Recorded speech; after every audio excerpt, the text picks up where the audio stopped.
حضرت اسماعیل علیہ السلام اور حضرت ہاجرہ مکہ مکرمہ میں رہتے تھے۔ سالوں کے دوران اسماعیل علیہ السلام کے خود بچے ہوئے، ان کی اولاد میں اضافہ ہوا اور قبیلے بنائے جو سارے عرب میں پھیل گئے۔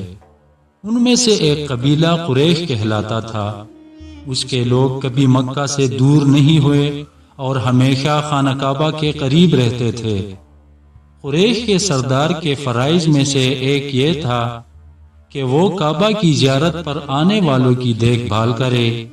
حجاج کرام پورے عرب سے آتے اور انہیں کھانا اور پانی مہیا کرنا بڑے اعزاز کی بات تھی۔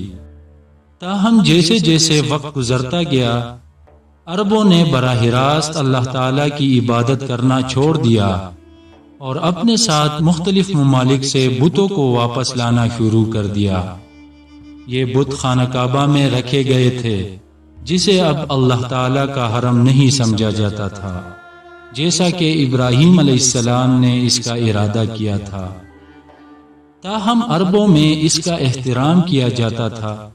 اسی دوران زمزم کا کنواں ریت کے نیچے غائب ہو گیا۔ نیز اس وقت قریش کے سرداروں میں سے ایک قصی مکہ کا حاکم بنا۔ اس کے پاس خانہ کعبہ کی چابیاں تھی اور اس کے پاس زیارت پر آنے والوں کو پانی دینے، انہیں کھانا کھلانے، جلسوں کی ذمہ داری لینے اور جنگ سے پہلے جنگی جھنڈے دینے کا حق تھا۔ ان کے گھر میں قریش نے اپنے معاملات طے کیے۔ قصی کی وفات کے بعد ان کے بیٹے عبد مناف نے، جو اپنے والد کی زندگی میں مشہور ہو گیا تھا، قریش کی قیادت سنبھالی۔ ان کے بعد ان کا بیٹا ہاشم آیا۔ کہا جاتا ہے کہ ہاشم ہی سب سے پہلے قریش کے دو عظیم قافلوں کا سفر شروع کرنے والے تھے، ایک گرمیوں میں شام اور شمال کی طرف اور دوسرا سردیوں میں یمن اور جنوب کی طرف۔ اس کے نتیجے میں مکہ امیر ہو گیا اور تجارت کا ایک بڑا اور اہم مرکز بن گیا۔ ایک موسم گرما میں ہاشم یمن میں بیچنے کے لیے سامان خریدنے کے لیے شمال گیا۔ راستے میں وہ بازار میں تجارت کے لیے یثرب میں رکا اور وہاں اس کی نظر ایک خوبصورت عورت پر پڑی۔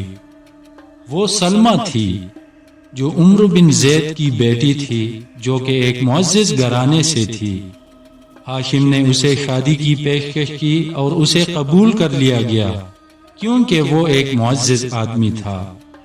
وقت کے ساتھ ساتھ سلمہ نے ایک خوبصورت بیٹے کو جنم دیا اور ان کے کچھ بال سفید ہونے کی وجہ سے انہیں شیبہ کہا گیا، جس کا عربی میں مطلب ہے سرمئی بالوں والا۔ اب ماں اور بیٹا یثرب کی ٹھنڈی صحت مند آب و ہوا میں رہے، جبکہ ہاشم مکہ واپس آیا۔ لیکن جب بھی وہ اپنے قافلے کو شمال کی طرف لے جاتا تو وہ ان سے ملاقات کرتا۔ تاہم ان میں سے ایک سفر کے دوران ہاشم بیمار ہو کر انتقال کر گئے۔ شیبہ، ایک خوبصورت ذہین لڑکا، یثرب میں اپنے چچا کے گھر پلا پڑا۔ انہیں قریش کے سربراہ ہاشم بن عبد مناف کا بیٹا، کعبہ کا محافظ اور حاجیوں کا محافظ ہونے پر فخر تھا، حالانکہ وہ اپنے والد کو نہیں جانتے تھے، جن کا انتقال شیبہ کی چھوٹی عمر میں ہوا تھا۔ ہاشم کی وفات پر ان کے بھائی المطلب نے ان کی فرائض اور ذمہ داریاں سنبھال لی۔ اس نے اپنے بھتیجے شیبہ کو دیکھنے کے لیے یثرب کا سفر کیا اور فیصلہ کیا کہ جیسا کہ لڑکا ایک دن اپنی باپ کی جگہ کا وارث ہوگا، اس لیے مکہ میں رہنے کا وقت آ گیا ہے۔ شیبہ کی والدہ سلمہ کے لیے یہ مشکل تھا کہ وہ اپنے بیٹے کو اپنے چچا کے ساتھ جانے دے، لیکن آخرکار اسے احساس ہوا کہ یہ سب سے بہتر ہے۔ المطلب مکہ واپس آئے۔ دوپہر کے وقت اپنے اونٹ پر شیبہ کے ساتھ شہر میں داخل ہوئے۔ اہل مکہ نے جب اس لڑکے کو دیکھا تو وہ اسے غلام سمجھے اور اس کی طرف اشارہ کر کے عبد المطلب پکارا، عبد کے عربی میں غلام ہونے کی وجہ سے۔ المطلب نے انہیں بتایا کہ شیبہ غلام نہیں بلکہ ان کا بھتیجا تھا جو ان کے پاس رہنے آیا تھا، تاہم اس دن سے شیبہ کو ہمیشہ پیار سے عبد المطلب کہا جاتا تھا۔ المطلب کی وفات پر جن کا یمن میں انتقال ہوا، جہاں وہ تجارت کے لیے گئے تھے، عبد المطلب نے ان کی جگہ لے لی۔ وہ اپنے خاندان کا سب سے قابل احترام فرد بن گیا، سب سے پیار کیا اور ان کی تعریف کی، تاہم وہ ان عربوں کے برعکس تھا جنہوں نے ابراہیم علیہ السلام کی تعلیمات کو ترک کر دیا تھا۔ یہ تھی بنی اسماعیل کا چھوٹا سا تعارف۔